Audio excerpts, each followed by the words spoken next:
things are about to heat up for Sonic and the Justice League. Last we were left, Eggman had just revealed his Metal Legion, who were able to overpower Lex and the Legion of Doom, forcing them to make a hasty retreat. But in an act of petty revenge, Lex freed the Justice League from null space in hopes that the opposition would take each other down. And now, Sonic and the Justice League are on Eggman's doorstep aboard the Doom Egg. The question remains, who will come out on top, and what exactly is Lex planning now that he's escaped Eggman's wrath? Superman breaks down the heavy door separating the League from the Metal Legion as Sonic speeds to his side. Sonic finds it rather funny that Eggman stole the Legion of Doom base, but now it's time for Eggman to come clean and surrender. Eggman, however, points out that the Legion deserved exactly what they got, as they were the ones that betrayed him first, although their attempt clearly didn't go as planned. But Eggman isn't here to talk. He wants to accomplish what his former allies never could, by taking down the Justice League once and for all, as he sends forth his Metal Legion.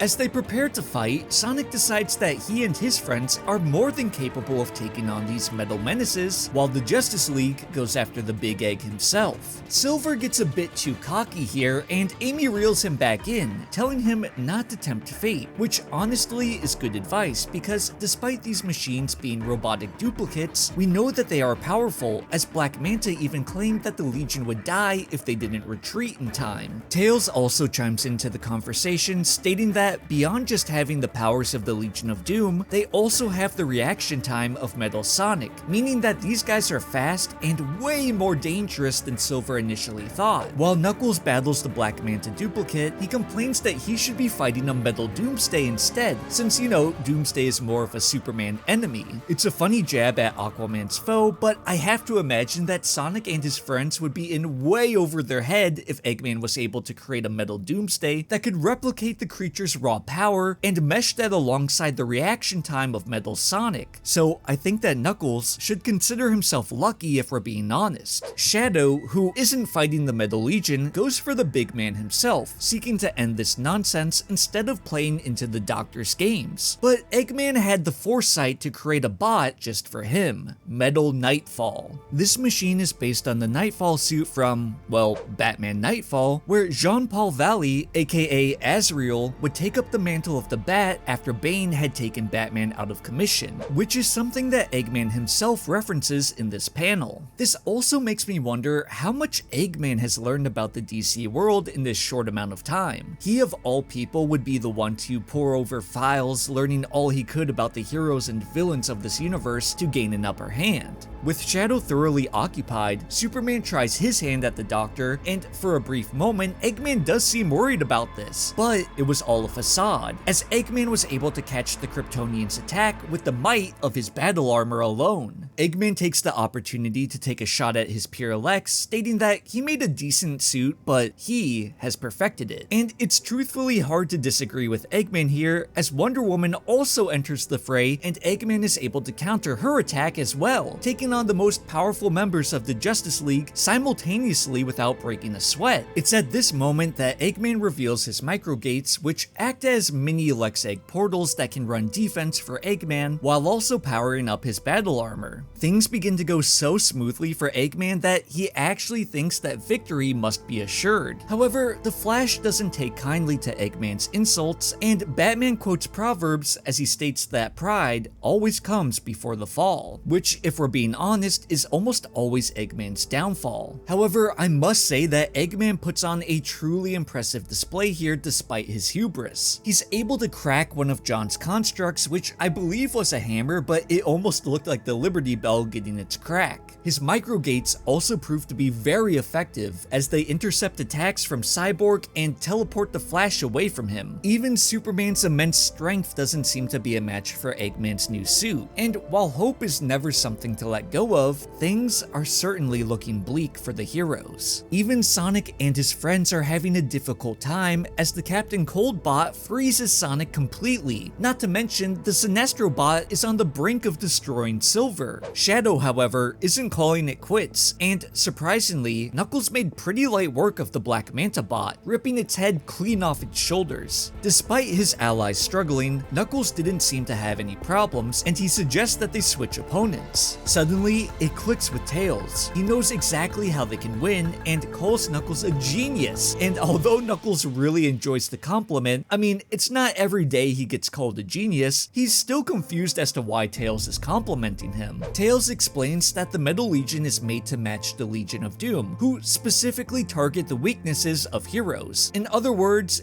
these bots were made way too specifically, which explains why Knuckles was able to defeat the Black Manta bot so thoroughly. Black Manta isn't a primary enemy of Superman. He had no counter to Knuckles and his strength, unlike Captain Cold, who is a Flash enemy and could easily deal with Sonic and his speed. So, a switcheroo would give Sonic and his friends the upper hand that they so desperately need right now. With the plan set, they switch things up and the results speak for themselves, as they begin to easily defeat the fearsome Metal Legion. One by one, the Metal Legion falls, as they were unable to adapt to their new opponents.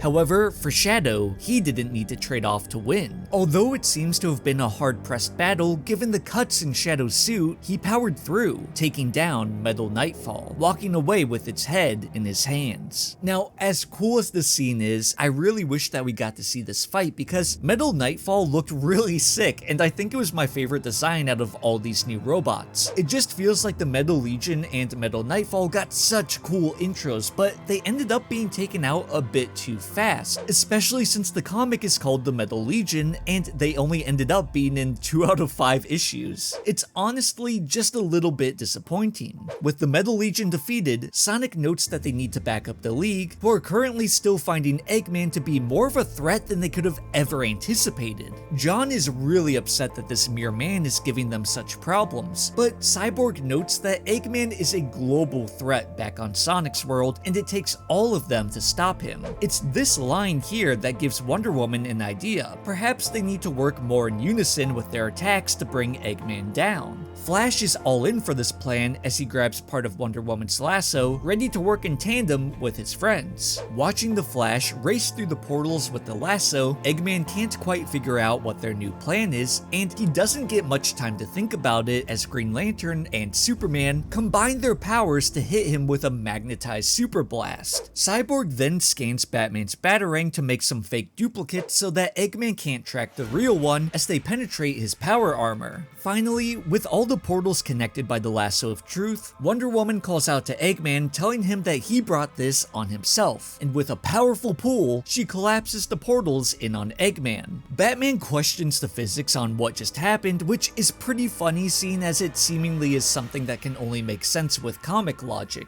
However, Superman is a bit worried because with his X-ray vision, he isn't able to locate Eggman's body, which means that Eggman is probably still out there somewhere. And right on cue, Eggman's voice rings out as he mocks the heroes, calling them the Subpar League. In the midst of all the chaos, Eggman had escaped to the vacuum of space, where he now plans on taking out the engines of his Doom Egg, sending it plummeting down to Earth, killing the League and the innocents below. Flash wonders if Eggman is always like this, and Sonic is like, yeah, he basically redefined sore loser. Superman decides that he and Wonder Woman will handle things outside while the others deal with everything inside the Doom Egg. As they set their plan into motion, so too does Eggman as he begins to target the engines of his Doom Egg. Superman and Wonder Woman hurry towards the Madman, but Eggman clearly anticipated the retaliation as he blasts them with a powerful beam. Thankfully though, Wonder Woman is able to lasso Eggman and Superman follows up by depowering his suit. There is a glaring issue though, as Eggman did manage to take out the engines before they arrived, and now the Doom Egg is beginning its descent towards Earth. Understanding the severity of the situation, Superman leaves Wonder Woman with Eggman while he pushes the Doom Egg back into a stable orbit. With Eggman lassoed, Wonder Woman takes the opportunity to question Eggman on why he believes he can win after all this time. Eggman replies that he is the smartest man alive, so he knows that eventually he will win. And with that, that answer, Wonder Woman realizes that Eggman is speaking the truth, although it's merely delusion coming from him. Back inside the Doom Egg, things seem to be handled as they secure the rubble overhead. Batman takes this moment of brevity from the action to call Rouge and Catwoman to check their status. Selina makes a pretty funny comment to Rouge, annoyed at how Batman only calls for serious business, and Rouge wonders why she even puts up with him. And Catwoman is like, well, he's charming and also rich. Their little gossip session is pretty funny, and once again, it's just one of those pairings that doesn't take a lot of convincing to make their friendship feel believable. The two report to Batman that everything is going according to plan, but Rouge did find some concerning intel to suggest that their initial readings that stated that the Lex Egg portals were harmless were actually wrong. They've been drawing dimensional energy from one reality into the other, meaning that if the flow between the two worlds isn't perfectly balanced, then one of the worlds will be destroyed. Now, I've got to nitpick really quick. I understand that these crossovers are rather short. We get 5 issues to tell this story with 2 different franchises, so things can get kind of rushed. But this just felt a bit lazy. Where did Rouge get this intel from? Because this is a rather big plot point with potentially catastrophic effects. The original read the Justice League did turned up nothing, so why does Rouge suddenly just have intel on this? What digging did she have to go through to get this? The comic unfortunately doesn't explain any of it, and it's a little gripe in the grand scheme of things, but it still feels like it's something important enough that we should have seen Rouge discovering this. It's also interesting to note that this plan to destroy one of the worlds can't be enacted by Lex at this moment, or at least he wouldn't want it to be enacted, seeing as he's currently on Sonic's world. So it's funny to me when Lex hijacks the call and starts gloating and stating that the heroes are truly defeated, because like, dude, you're trapped on the world that you want to destroy. You aren't really going to be able to do anything until you return back to your world. Mirroring Eggman's tirade in the last issue, Lex now goes on one of his own, claiming how smart he is and how he fooled everyone and played them against each other. Knuckles gets irritated fast by this, and Superman keeps him in check. It's funny to me that for some reason, like we saw in the last issue, Knuckles really has it out for Lex. He shockingly has more vitriol for him than Eggman. Lex continues his speech, claiming that he will use the portals as he pleases, and if someone dares to cross him, he will destroy Sonic's world, ruling his world under a sword of Damocles. Interrupting his speech, Lex realizes that he left out the other Legion members, who he of course has no intent of using beyond taking out the League and securing his throne. Catwoman, however, has to burst Lex's bubble, informing him that after the Justice League was released from Null Space, she sent Team 2 to his location. Lex does a pretty funny double take, not suspecting that a second team was in on this. However, not everyone is as worried as Lex, because Black Manta becomes filled with energy, both in his soul and his helmet, as his arch nemesis Aquaman has finally arrived and will give him the showdown that he has been itching for since the start. It looks like the final battle for these two worlds will begin next issue.